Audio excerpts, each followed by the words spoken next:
My name is Leo, and I've lived in this house for 10 years. It's an old Victorian with walls so thin you can hear a heartbeat in the next room. My wife, Elena, is a heavy sleeper, but last night I heard her calling me from the kitchen at 2 a.m. Now, can you come here for a second? Her voice was soft, slightly muffled by the distance. I groaned, rubbed the sleep from my eyes, and rolled out of bed. I started walking down the dark hallway, my feet familiar with every creaking floorboard. Now, please, I need your help with something, she called again. I reached the top of the stairs. The kitchen light was off, and the house was draped in that heavy, suffocating midnight blue. Just as I put my foot on the first step, a hand reached out from her bedroom, the room I had just left, and grabbed my wrist with a grip so tight it bruised. I gasped and spun around. It was Elena. She was standing in the doorway of our bedroom, her face pale, her eyes wide with a terror I've never seen before. She pulled me back into the room and shut the door, locking it with a trembling hand. "Don't go down there," she whispered, her voice barely audible. "What are you talking about?" I stammered. "You were just in the kitchen. You called me." Elena shook her head, tears welling in her eyes. "Now, I've been standing here for 5 minutes. I heard it too.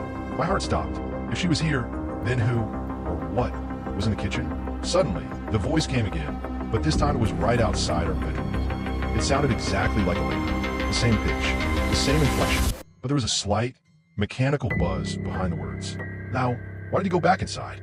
I'm waiting for you." Then, the door handle began to turn. Slow, deliberate, squeak, squeak, squeak. Elena and I backed away toward the window, paralyzed. The voice outside changed. It wasn't calling me anymore. It started to laugh, but it wasn't a human laugh. It sounded like a recording of a laugh played at the wrong speed. "Leo," the thing behind the door whispered, "I can't hear your heart. It sounds delicious." Then, the scratching started. Not at the door, but from under the bed. I looked down. A long, pale arm with too many joints was sliding out from beneath our frame. It wasn't trying to grab us. It was holding a small, silver mirror. It tilted the mirror so I could see my own reflection.